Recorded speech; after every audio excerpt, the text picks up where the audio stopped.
poor groups and tell them this is what's on the table. No? Ito yung menu. No? Pagkakasunduan, gaano karami ba yung tinatarget natin na mababalik doon sa sector na yun?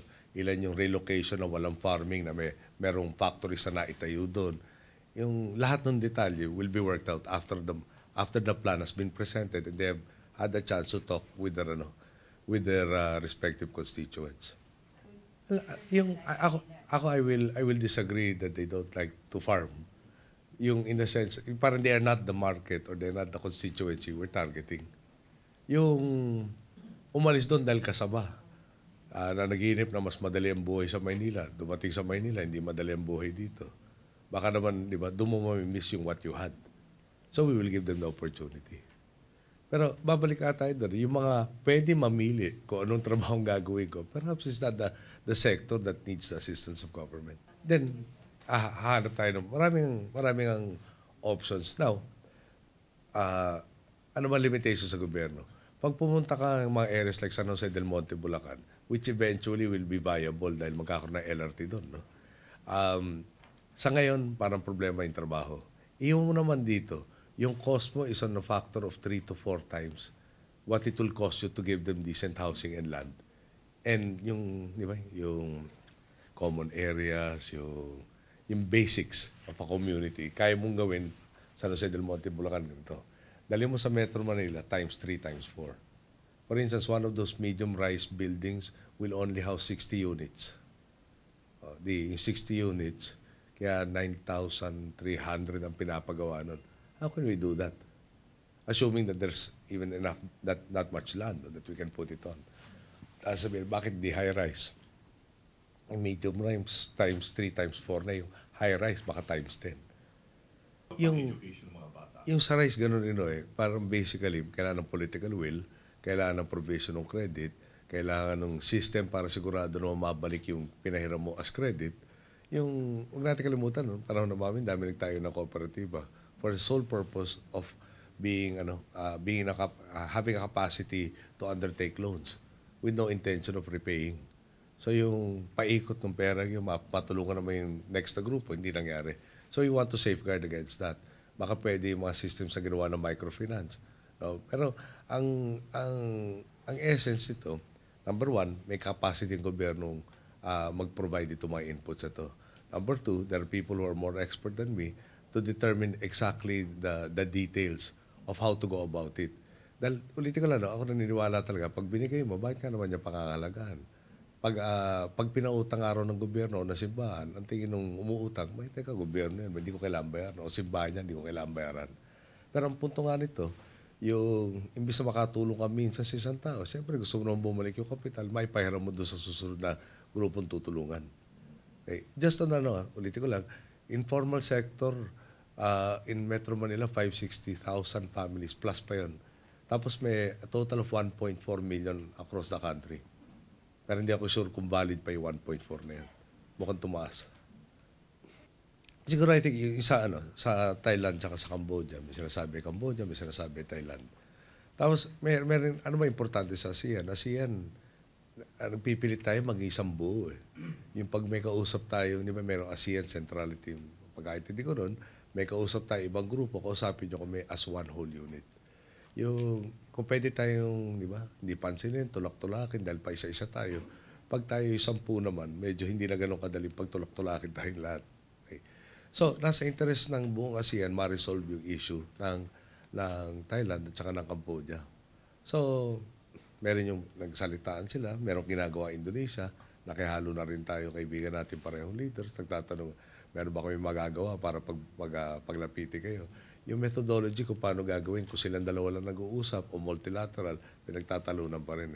Pero kung lahat dito nga nagtutulak sa kanila na wag na tayo humantong sa karahasan, paano ba natin ma-resolve ito ng mahinahon? No? At klaro na talaga lahat nakatutok, palagi ko naman maididikit sila patungo doon. Okay. Yung Timor-Leste, may nagdedebate. Siyempre parang bagong estado, hindi pa ganun katatag. Panahon na ba para ngayon sa sumama? Sabi ng isang kampo, yung kabila naman, kalapit bayan natin to, mangyari, dahil kapitbahay natin, magiging kadamay natin sa kung merong mga natural disasters, kung merong mga regional conflicts, kung mamili ka na, no? Silang kadamay at baka mula sa get-go, magandang alalayan na natin to. Pero nga, yung mga foreign ministers na nag-uusap, nagdi-discuss ng pros and cons, naglabasan ng kanilang punto, pero wala pang consensus. Pero baka hindi sa ngayon. Myanmar, as chair in 2014, again, may pananaw na at least nag-umpisa na sila doon sa 7-step road to democracy nila, which is, I think nobody can argue that that's better than where it was. So, and there is a camp that says, let us encourage them moving further in that direction. So, yung kabilang kampo naman, talagang dogmatic na sinasabing, unless, di ba, yung all political prisoners have been freed completely, the rights have been respected, hindi dapat. Now, at this point in time, parang I will have to consult with our Secretary of Foreign Affairs who attended the meeting. Pero, I discussed it on the peripheries lang kanina dahil in between ng mga sessions. So I was asking for a briefing. Ano ba nangyari? Talaga ba may ganitong proposal? Nakaschedule ba Laos for that chairmanship? Nasa na status?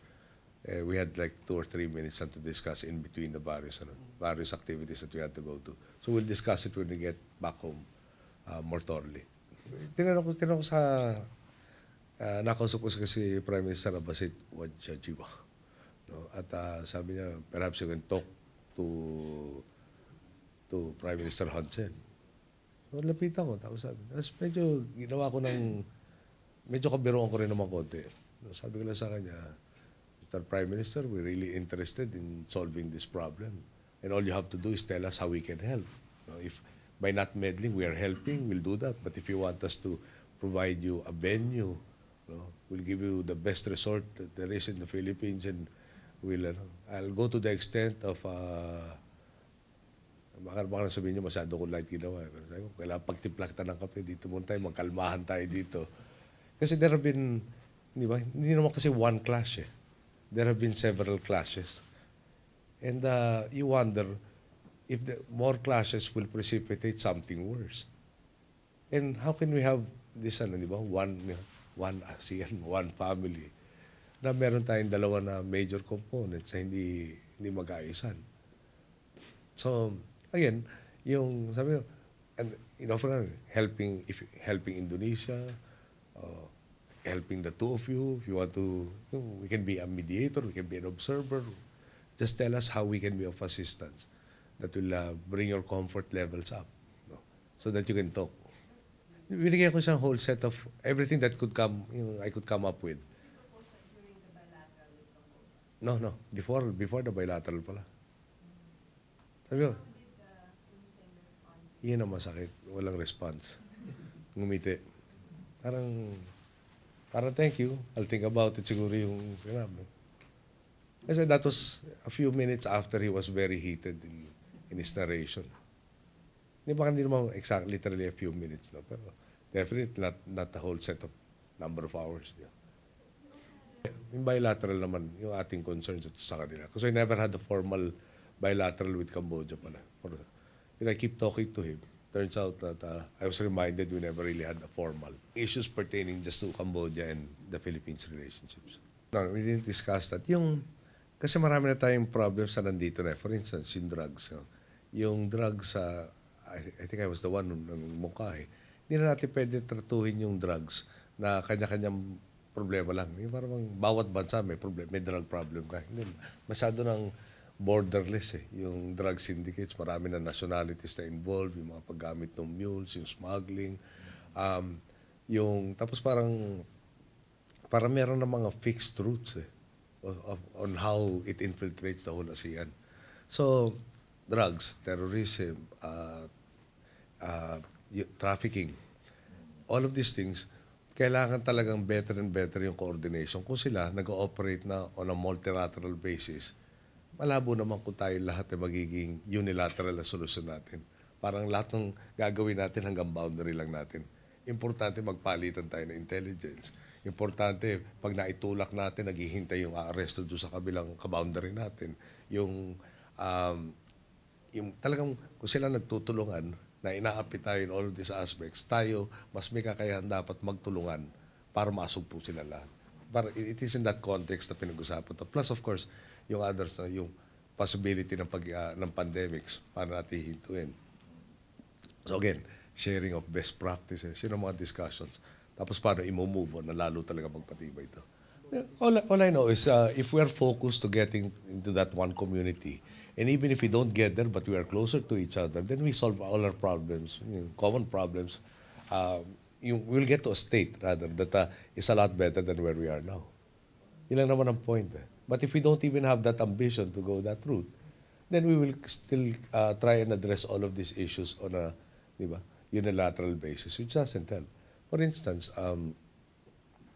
pag tayo ba hindi natin naayos yung pollution problem natin sa Maynila, nag-contribute tayo sa greenhouse gases, tayo lang ba apektado? Obviously, pag dumaan yung wind, pupunta ka. So, lahat ng kapitbahay natin. And also, nung nagkaroon sila ng mga dito, forest fires na cover ng smog, alam ka naman napuwera tayo, damay rin tayo doon.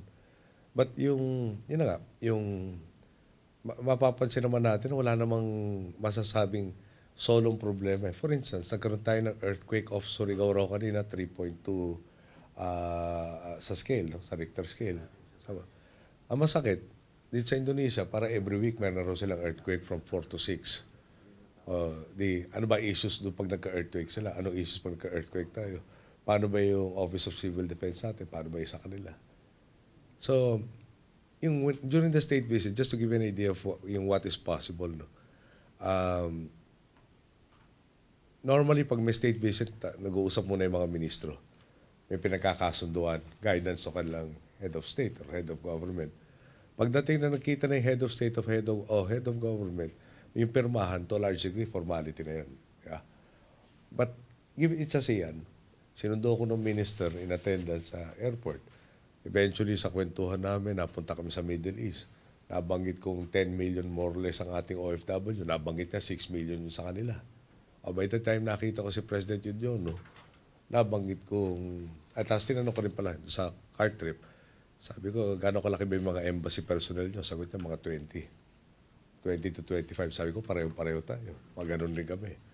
Nung nag-bilateral na kami ni President Yudhoyono, lahat ng pinag-usapan ng mga ministro, siyempre, pro forma na lang yun. Siningit ko na rin. Sabi ko, pwede bang sa lugar na wala kaming consular officials, meron kayo, asikasuhin niyo yung mga